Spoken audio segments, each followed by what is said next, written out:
Hello YouTube, Robin Hood Bricks here, and today we're going to take a break from doing railway carriages and facades and so on, and do a motorised fairground ride.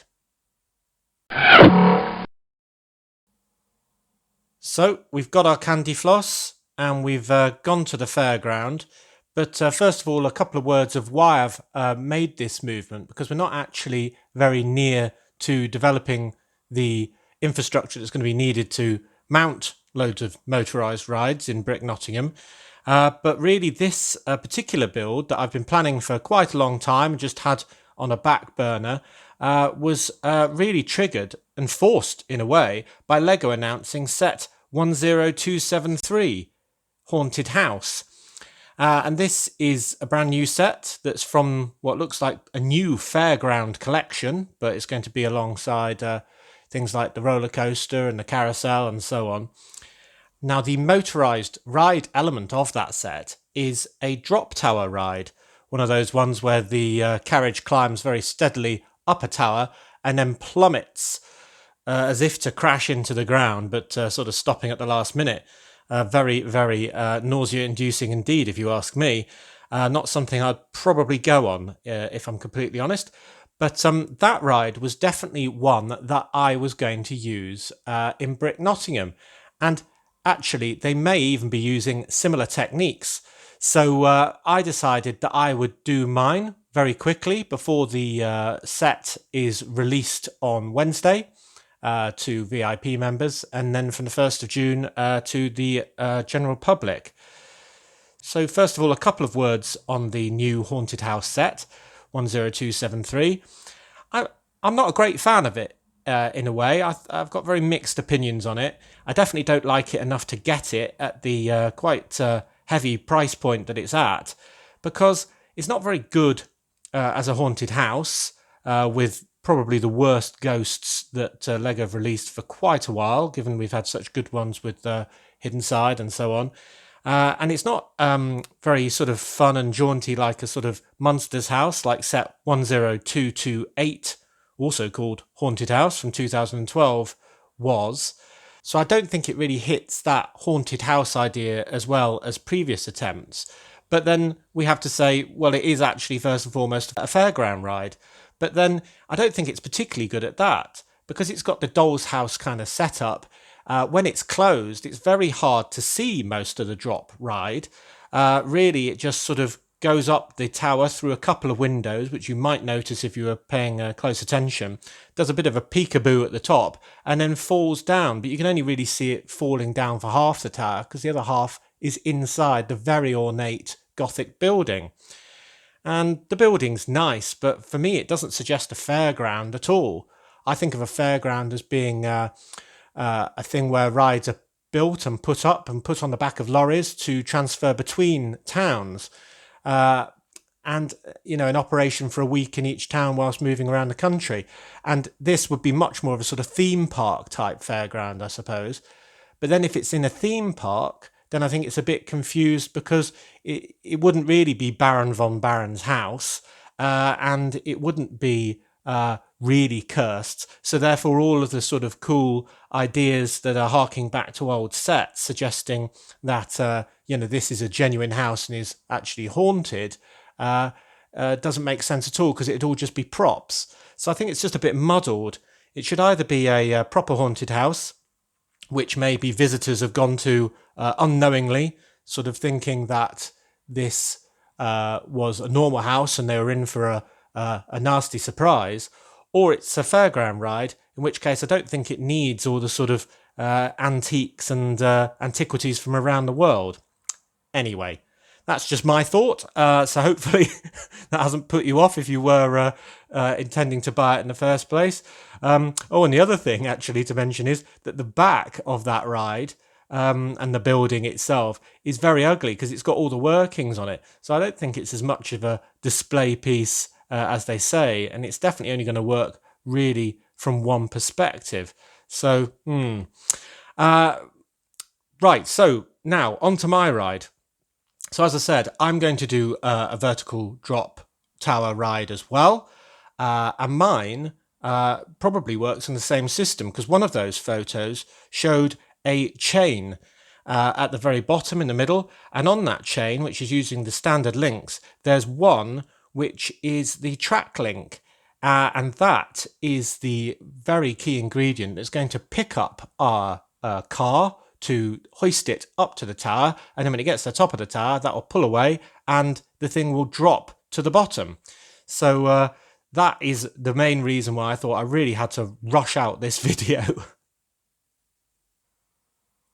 So as I hinted at before, the idea of the fairground in Brick Nottingham, which I've assigned quite a large area to, was to have as many different rides as possible, but also with the caveat that all those rides would be motorised. So that includes all the big standard rides that LEGO have done as sets that are motorised, because they're all really good quality, I think, so it would include all of those. But then there's loads more rides which either can be motorised quite easily, or some that are not motorised and would probably take a lot more effort. But they're the ones that I want to include as well, fully working. So one case in point is this ride, which I've already ripped off some of the pieces for other projects, but this was part of the Jokerland set, 76035. And this was the sort of Poison Ivy themed ride called the Carnival Fall or Carnival Fall. And basically it had these 3 seats on the front, and it would go up this tower, and effectively this was connected to the bit that went up and down and kind of acted as a pin to sort of hold it at the top, so it could just be left in that position. But then you'd sort of push it back as a play feature to uncouple it from the top, and then it would thud down with an incredibly loud smash of plastic on plastic. So as I say, I've already removed some of the pieces, but it's quite an unsophisticated ride, and it's clearly not motorised, because you'd have to lift the whole thing up and just let gravity do the return leg. So I thought I could do a lot better. Now, the only way we're going to get this to be motorised is to have kind of a secondary tower behind the first one that's doing all the mechanical work. Because essentially what we need to do is the equivalent of my finger, is have something that picks this up, takes it all the way to the top, and then pulls away, letting it fall. And essentially, the only way I could think of doing that was through using a chain of lots of different links. And as you can see, there's one that's different from all the others, and that is that track piece that use exactly the same connections as all the others. It's just got this additional sort of broad piece on the top.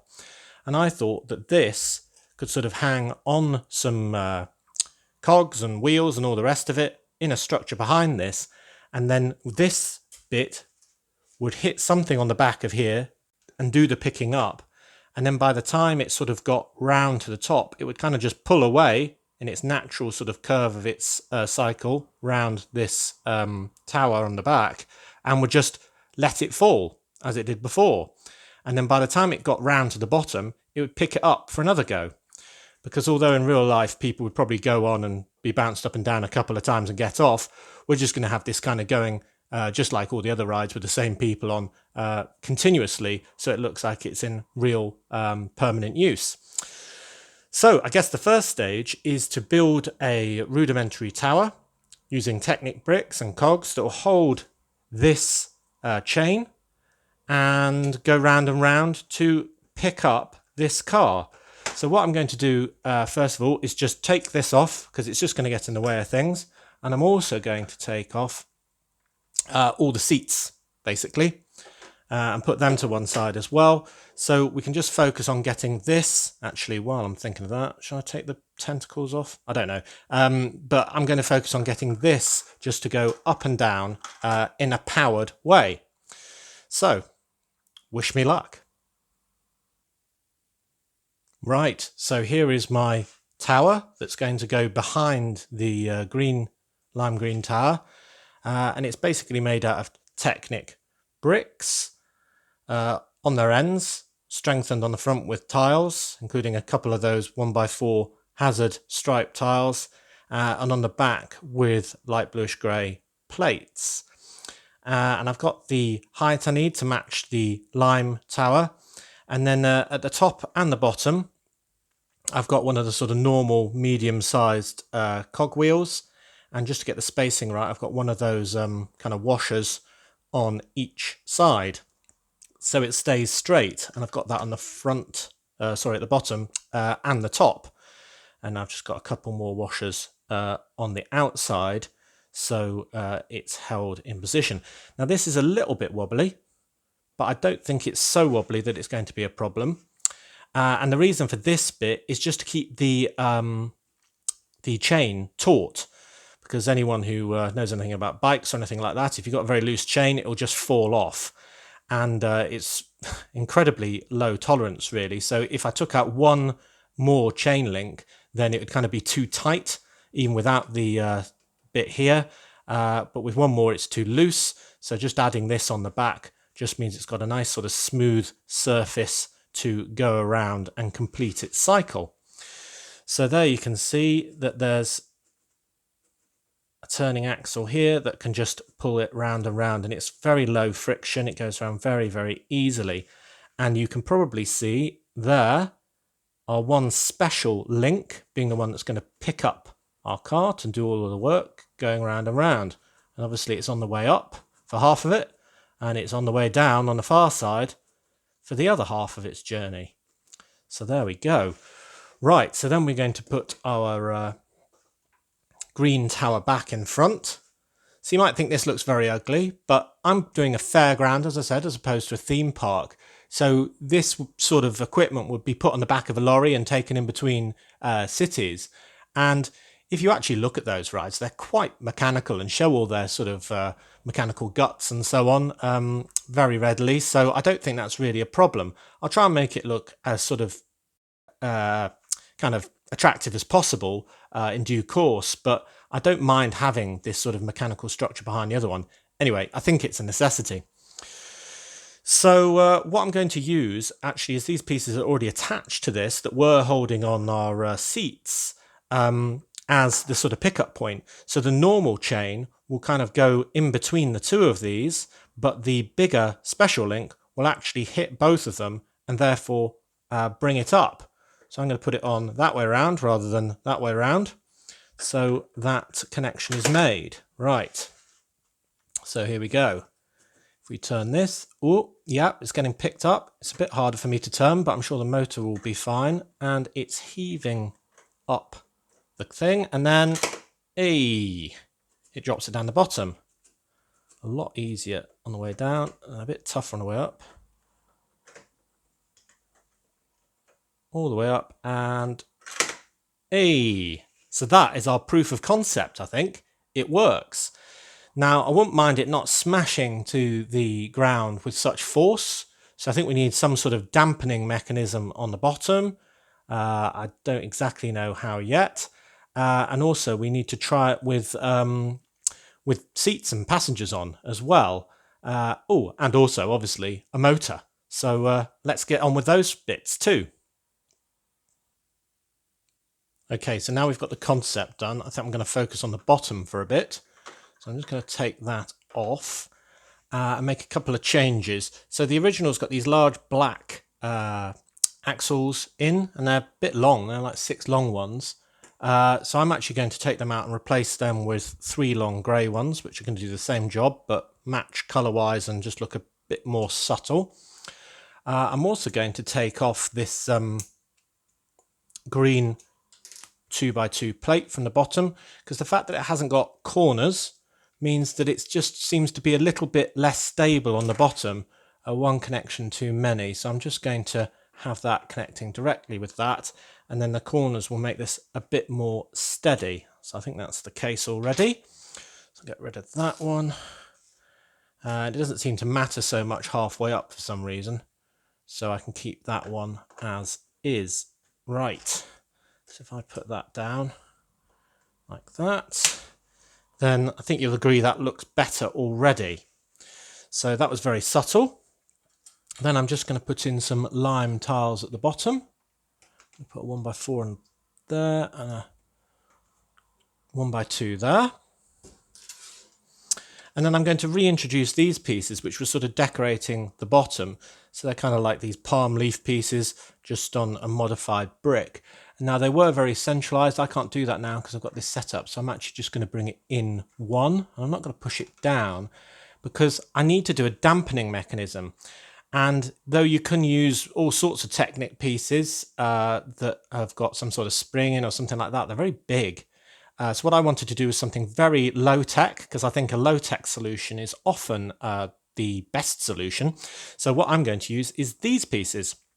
And they're kind of like these little rubber connectors. I don't know if you can see that. So it's like a rubber piece that can take two axles side by side, but it's very sort of squishy and rubbery, and I think that'll work very well as a damper. Now, this almost certainly isn't a legal building technique, because I'm going to sort of put one end of this over that clip on the palm leaf piece. So it's almost not a legal building technique. It almost, well, I keep saying almost, it is definitely not a legal building technique, but I don't care about that, because if it works for my motorized ride, then I'm in. So there we go. So what I've got is a rubber piece on each side, a slightly patterned base that makes it look a little bit better. And I'm even going to add some steps up, because I reckon minifigures will need to be able to get on this ride. And this is the colour that I'm going to be using for all my pathways in my fairground. And this is the colour, as you may have imagined, that I'm going to use for all of the ground, all of the grass in my fairground. And I'm actually going to have that raised above the level of the tables for taking all of the battery boxes and workings and all for a lot of other rides. So let's do our drop test here for our dampening system. If I drop it from the top, we just get a much quieter and bouncier downward leg.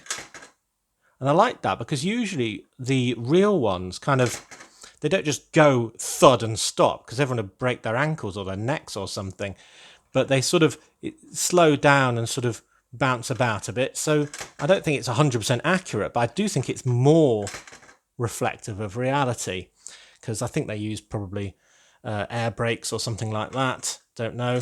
It's a lower tech method than the brand new Lego set, which uses some sort of wheel to take all of the sort of motion away, but they're very big and quite ugly, and I'm trying to keep this very, very small. So I like that. So I think the next stage is probably to get a motor on this and prove that it can drive, what I'm finding quite hard to do with my fingertips, just because I've only got a tiny bit to grip onto. So let's get a motor out. Right, so I've added a normal medium motor and a normal Power Functions battery box. And I'm using Power Functions just because they're cheaper, and I've got loads of them for this purpose. And I've got the medium motor with a very small cog on the end, which is going to whiz around quite quickly. And that's going to power this very large cog, which I've managed to get one in green. And that's kind of to camouflage it as much as possible against this backdrop, so it doesn't look too unsightly. And I think that is achieved quite well. And one is going to power the other. So when this spins very quickly, this will spin a lot more slowly because it's got more teeth. And therefore it will drive the ride at an appropriate speed. You could say we'll just slow down the motor, but then you're going to have a lot less power. So I think this is the best setup. And for now, I think we just have to ignore the position of the motor, the fact that the wire is loose and the battery box is visible, because I am planning to hide all this in due course. So all you would see is what isn't covered by my hands. But for now, in development, we're going to have all this visible, because we might need to move it or something like that. Right, so here's the moment of truth. Are we going to get the ride to go up and down? Yeah, and it's down for about as long as it's going up, obviously. And it's a lot less noisy now, isn't it? But most importantly, it's motorised. Yay! Well, that's just fantastic. So I'm very happy with that. So now I think it's probably time to put the seating back on. Right, so I've put the seating back on the front. We've got this panel of 3 seats. And I've just added this round 2x2 tile with a hole in it, just to smarten up that top face. So when we add back our flytrap, Venus flytrap type biting plant mouth, whatever you call that, it looks a bit neater around the top. So here we go.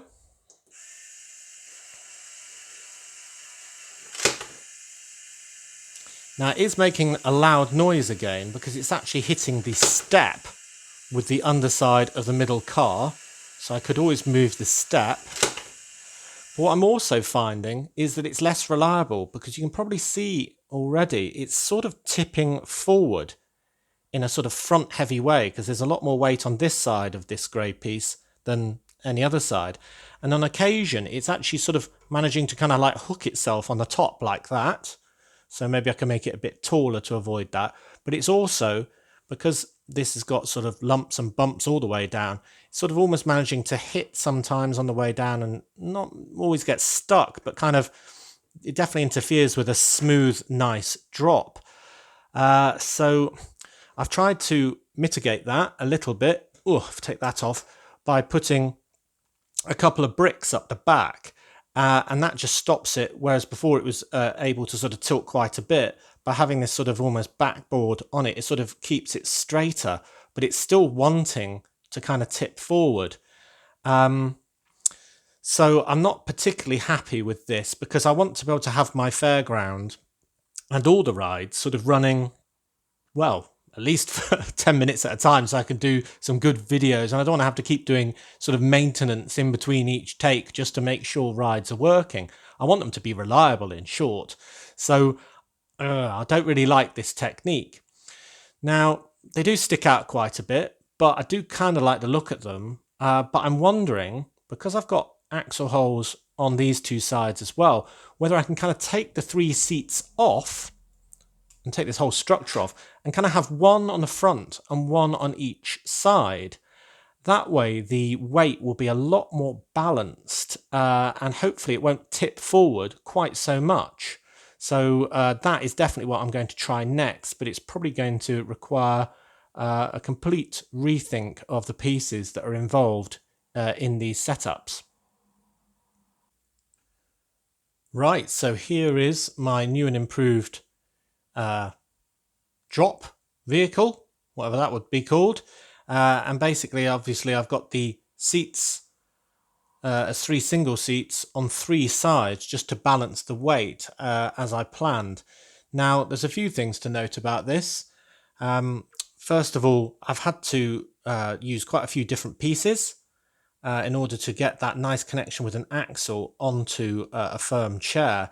And the angled bracket pieces that I've used, that used to be sort of space rocket thruster holders in green, I've still used. And the downside of that is that the minifigure isn't actually attached via his studs on his legs, but he is held on with his hands on the handlebars. So after a while of this operating and bashing around, he can become in a bit of a sort of loose position. But hey ho, we can't have it all. If you're trying to attach chairs or something like that to it, then obviously you can't use that axle hole very well. So I think it's a toss-up between getting something that practically works at all over aesthetics, because with this dropping quite away and bashing into the floor, anything that's just loosely connected via sort of one stud or something like that will just not last 2 seconds really. Right, so I've got one guy who's clearly enjoying the ride very much with his tash. I love that face. I think you probably do as well.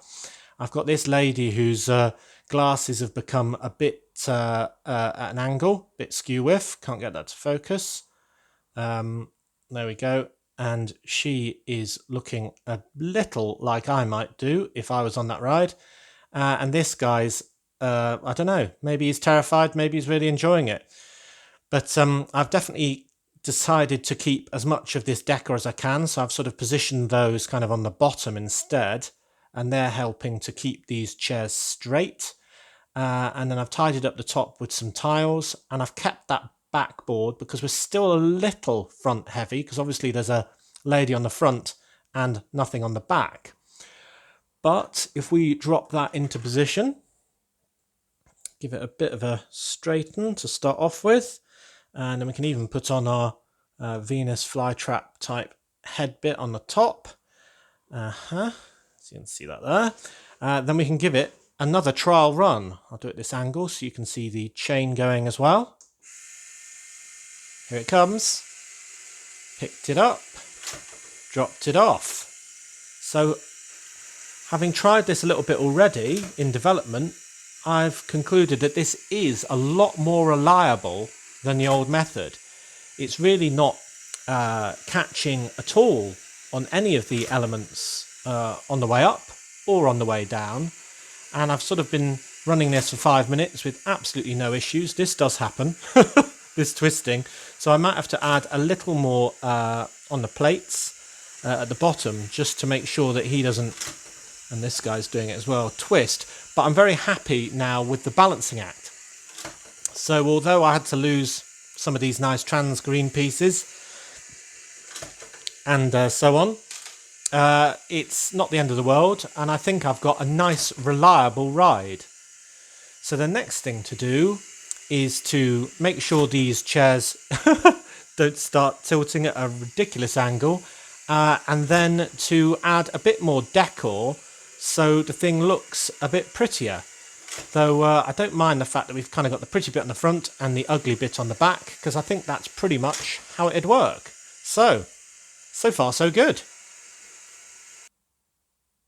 Right, so next attempt. Got the same configuration of the seating and the same people, except now I've just put in an extra plate layer at the bottom that's kind of holding all the other plates in place, and they're holding the chairs vertical. As you can see, each one's got two elements holding it in place. So that should now work and bounce on the bottom. Let's try that. Very good.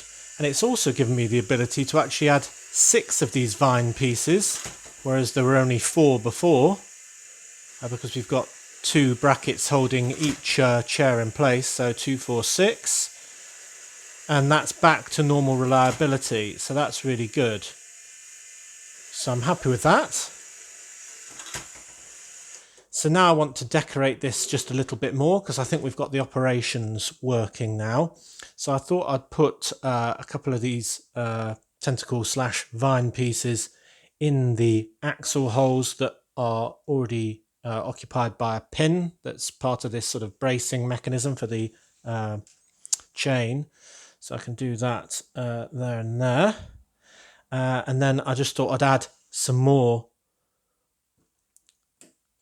on the way up as well, just to give a bit more background. And I'm using these sort of half pins, and I'm using blue ones just because the other pins that I've used so far in this bit were blue, so why not? Could use grey ones, I suppose, but don't mind that. It's a fairground after all. So there we go. So there's 6 of those. So I think that makes it look a little better. Bit more plant-like and jungle-like. Very good. And then I thought this is looking a bit naked now. So I thought if I, in between the 2 jaws, put one of these pieces that I've got with the round axle hole in the middle, but 4 clips. And I thought I could have 4 more of those tentacle pieces. And then if I just sort of have that held firmly in between the 2 jaws, and then as long as it doesn't clash with the carriage coming up, I think that'll look really good. So I've pretty much rammed as much tentacly sort of plant life on there as I can, I think. Let's see if it's still going to work, because these might touch that. No, it looks all right, good. If not, I'll just bend them a bit further out of the way. So it only really is left to name this ride, I think. So originally this was the Free Fall or Carnival Free Fall in the Jokerland set, but I don't really like that name, so I thought I would do a pun on Venus Flytrap, given it's got kind of the Venus Flytrap head on it, and I thought I'd call it a Venus Fly Drop, since it's a drop tower ride. So unless I get a better suggestion from one of you guys as to what the name should be, I'm going to go with Venus Flydrop. And I'm loving that. And I'm loving its reliability. These people aren't turning anymore. And I think that looks like a real ride. And unlike the Lego one, which may or may not, we will soon find out, work in a similar way, you can see mine throughout its entire journey up and down, rather than it just doing a little peekaboo at the top every now and then. So I'm a great fan of that. Also, because I'm going to cram as many rides in as possible, the good thing about this one is it only takes up that much space once this and this are hidden. So yeah, really satisfied with that. Oh, and one last thought. I thought, because small minifigures with very little legs probably can't ride this very effectively because they're going to be bouncing all over the place, I thought I might make this ride age limited. And in order to make it clear that young, small people can't get on, I thought I'd have this as being a height requirement board. Now, this is the sort of ruler tile that I got recently in Area's Creative Workshop, which is set 41071. And I got that in a recent haul, and this seems a perfect use for it. And I've got a really old sort of Space Lego arrow there. So when it's mounted on this, you'll see that a young minifigure is too short. Can I tilt that effectively? Oh no, he's not tall enough. Whereas a man, even though this guy's got a top hat on, so it's not really fair, but nonetheless, a man would be high enough with his hair. So that's what I'm going to use there. So this guy can run the machine. And this can be somewhere in the region with an unhappy young person unable to ride the drop ride next to him. So I think that pretty much finishes off our Venus drop. Oh, Venus Fly Drop. That's it. So do tell me what you think. Is there any space for improvement? Bear in mind that it's got to work well with being dropped again and again and be reliable. But yeah, I think this is a very good start, and I hope you agree. So for those of you that worry about this sort of thing, there isn't a vehicle of the day, because if I'm down here on a building desk and not upstairs in the Lego room, then generally speaking, I don't call that a full city update that requires me to add a car. So no comments on that, please. And secondly, just a real quick reminder about my Lego Ideas submission, Fast Food Corner. That's been on for a couple of weeks now, and we're already up to 4,000 supporters out of the 10,000 required. So obviously over 40% of the way there, but that's still 60% of the way off. So I do really need your support. If everyone that watched this video did spend just 2 minutes giving them the most basic of details, you just need to give them an email address, your country and your age. That's it. And then it doesn't even need to be genuine, really. And then you can just click on the link in the description below and give me a vote. And it will take no time at all. And if we all did it, we'd have it approved tomorrow, I can tell you. So thanks very much in advance for that. So maybe the development of this fairground ride, adding to the funny octopus ride and the rocket ride that I've done already in Motorised, will give me a bit of weight in order to get the fairground started. I do have to set up a whole another set of tables along the back wall, where sometimes you see the roller coaster in the distance when I'm filming. first before I can really make much progress. But I do have a lot more motorised fairground rides to do that I've designed already. Some are fully done, some are partway done. So it just remains to show you them. So maybe we'll start a series of Fairground Fridays or something like that. I don't know. So tell me what you think on that. Tell me how you've liked this one. Do remember to support my Lego ideas. And thanks very much for watching. Do remember to like, comment and subscribe as normal. And next time on Robin Hood Bricks, we'll be doing a brick haul, because I still don't think my delivery is going to come in time for me to do my dedicated patented hot tea technique tutorial. So we're going to have to keep that postponed until this vital ingredient arrives. And then we'll be back in the city on Friday for another city update. See you then!